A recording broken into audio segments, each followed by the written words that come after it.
Assalamualaikum warahmatullahi wabarakatuh. Halo teman-teman semua, saya Sinta Musfiroh. Pada video kali ini saya akan membahas sekilas materi yang saya pelajari selama 1 semester di universitas.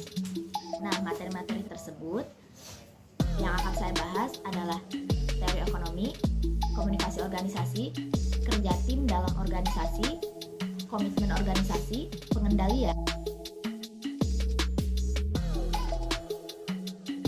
Materi pertama adalah tentang teori ekonomi, di mana teori ekonomi ini terbagi menjadi dua, yaitu teori ekonomi mikro dan makro.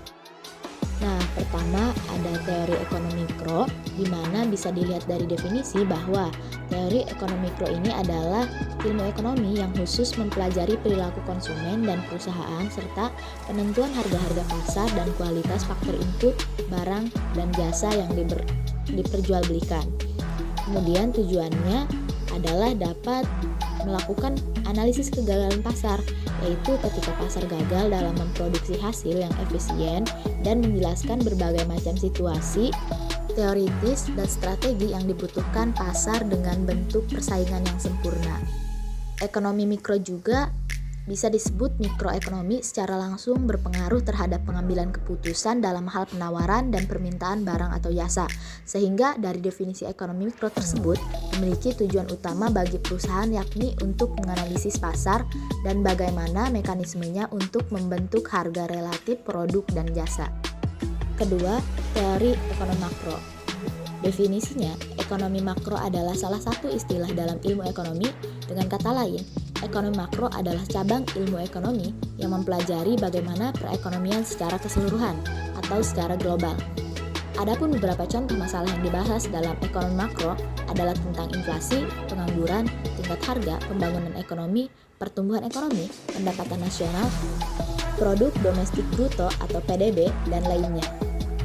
Oleh karena itu, ekonomi makro seringkali dipakai sebagai instrumen untuk melakukan analisa dan merancang serangkaian target kebijakan yang berkaitan dengan inflasi, tenaga kerja, pertumbuhan ekonomi, dan keseimbangan neraca pembayaran yang berkelanjutan.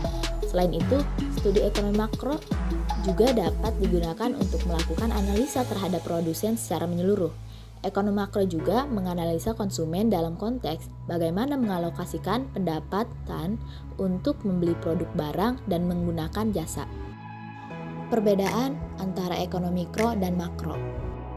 Bisa kita lihat di sini bahwa ekonomi mikro dan makro mempunyai beberapa perbedaan, di mana ekonomi mikro melibatkan berbagai macam teori seperti distribusi, harga, dan produk. Sedangkan ekonomi makro fokus dengan output, pendapatan, kemungkinan deflasi dan inflasi, serta lainnya. Nah, perbedaan ekonomi makro dan mikro juga fokus terhadap tujuan dan analisis untuk menghasilkan keuntungan. Itulah sedikit penjelasan dari saya tentang ekonomi mikro dan makro. Materi kedua ada komunikasi organisasi. Bisa kita lihat dari pengertian komunikasi terlebih dahulu, di mana dikutip dari KBBI bahwa komunikasi adalah pengiriman dan penerimaan pesan maupun berita dari dua orang atau lebih agar pesan yang diberitakan tersebut bisa dipahami oleh lawan bicara, sehingga dapat disimpulkan bahwa komunikasi adalah proses mengirim, memilih, serta menerima simbol atau pesan dari seseorang atau lebih agar pesan tersebut dapat sampai dan dipahami oleh pendengar maupun lawan bicara. Kemudian pengertian organisasi, menurut Stephen Robbins, organisasi merupakan kelompok atau kesatuan dalam kehidupan sosial yang mengkoordinasikan serta dilakukan dengan sadar yang dibatasi oleh hal relatif yang dapat diidentifikasikan. Sondang Siagian berpendapat bahwa organisasi merupakan bentuk perserikatan atau persekutuan yang dilakukan oleh dua orang atau lebih untuk melakukan kerjasama mencapai suatu tujuan tertentu bersama dalam bentuk ikatan yang formal. Nah, dari pengertian komunikasi dan organisasi, maka terbentuklah pengertian komunikasi organisasi.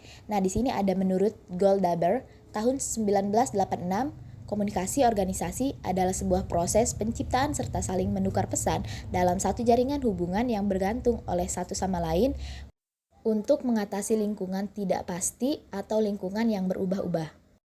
Pendapat yang kedua ada dari Ron Ludlow, yang mengemukakan pendapat bahwa komunikasi organisasi adalah suatu program komunikasi pada kajian bidang public relationship atau PR mengenai hubungan internal serta hubungan pemerintahan dan hubungan investor dalam organisasi. Sedangkan De Pito berpendapat bahwa komunikasi organisasi merupakan sebuah usaha mengirim serta menerima pesan baik dalam kelompok formal maupun informal dalam suatu organisasi. Nah, dari beberapa pendapat ahli mengenai definisi komunikasi organisasi, dapat disimpulkan bahwa komunikasi organisasi merupakan sebuah proses yang terjadi dalam suatu organisasi berupa penyampaian, penerimaan, serta pertukaran informasi dan pesan yang dilakukan untuk mencapai suatu tujuan tertentu yang sudah ditentukan oleh bersama atau anggota serta pemimpin organisasi. Komunikasi juga mempunyai beberapa manfaat. Yang pertama, dengan mengetahui teori komunikasi organisasi, maka sebagai seorang individu yang hidup dalam lingkungan atau kelompok organisasi tertentu, kita dapat memahami posisi kita dalam organisasi atau kelompok tersebut. Yang kedua adalah pemahaman mengenai komunikasi organisasi dapat memperkuat hubungan antar anggota dan pimpinan organisasi, sehingga umur organisasi dapat bertahan lebih lama dan akan tumbuh rasa ingin menjaga serta merawat organisasi tersebut. Manfaat ketiga, mempermudah tercapainya tujuan organisasi. Hal ini dikarenakan terbentuknya komunikasi yang baik, sehingga antar anggota dan setiap pemimpin unit memahami perbedaan pendapat yang hadir dalam setiap diskusi pada organisasi tersebut. Manfaat keempat, mengetahui teori komunikasi organisasi dapat membuat seorang individu menyesuaikan diri serta menempatkan diri dengan baik dalam organisasi atau kelompok tersebut. Nah, yang terakhir ini atau manfaat yang kelima, mengetahui tugas seorang pemimpin dan anggota dalam suatu organisasi. Pemahaman mengenai teori komunikasi organisasi dapat membuat kita sebagai seorang yang masuk di dalam organisasi sadar akan tugas-tugas sebagai seorang pemimpin maupun anggota dalam sebuah organisasi. Kesadaran ini dapat meningkatkan kerja maupun kreativitas organisasi untuk mencapai tujuan yang telah ditetapkan bersama. Nah, dengan adanya kemampuan berkomunikasi dalam organisasi, hal tersebut akan berfungsi sebagai pembangun alur informasi serta pemahaman yang sama antara satu sama lain. Beralih ke materi yang ketiga, ada kerja tim dalam organisasi. Kerjasama tim adalah suatu kemampuan untuk bekerja sama dalam menuju visi dan misi bersama. Dengan kata lain, kerjasama tim merupakan suatu kemampuan yang kuat dalam mengarahkan dan mendorong para individu dalam menuju dan meraih tujuan organisasi secara bersama-sama. Kemudian di sini ada komitmen dalam berorganisasi. Komitmen dalam organisasi bisa diartikan sebagai sikap atau perilaku yang ditampilkan seseorang terhadap organisasi dengan membuktikan loyalitas untuk mencapai visi, misi, nilai, dan tujuan organisasi. Loyalitas tersebut terbentuk karena adanya kepercayaan satu sama lain, kedekatan emosi, dan keselarasan harapan antara anggota dengan organisasi. Oleh karena itu, seorang anggota memiliki keinginan yang kuat agar tetap menjadi bagian penting dalam organisasi. Selanjutnya ada materi tentang pengendalian. Pengendalian adalah pengukuran dan perbaikan terhadap pelaksanaan kerja bawahan agar rencana-rencana yang telah dibuat untuk mencapai tujuan-tujuan perusahaan dapat diselenggarakan. Pengendalian bertujuan supaya proses pelaksanaan dilakukan sesuai dengan ketentuan dari rencana.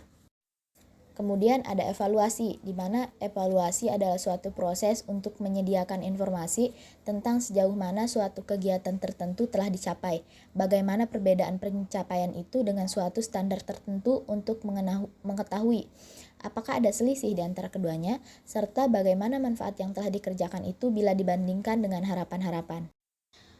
Dan yang terakhir ada materi tentang teknologi informasi atau TI. Nah, dikutip dari Wikipedia, teknologi informasi atau dalam bahasa Inggris dikenal dengan istilah Information Technology atau IT, adalah istilah umum untuk teknologi apapun yang membantu manusia dalam membuat, mengubah, menyimpan, mengomunikasikan, atau menyebarkan informasi. TI menyatukan komputasi dan komunikasi berkecepatan tinggi untuk data, suara, dan video. Contoh dari teknologi informasi bukan hanya berupa komputer pribadi, tetapi juga telepon, TV, peralatan rumah tangga elektronik, dan perangkat genggam modern misalnya ponsel. Itulah sekilas pembahasan tentang materi-materi tersebut. Semoga kita mempelajari sesuatu yang baru. Bye-bye, terima kasih.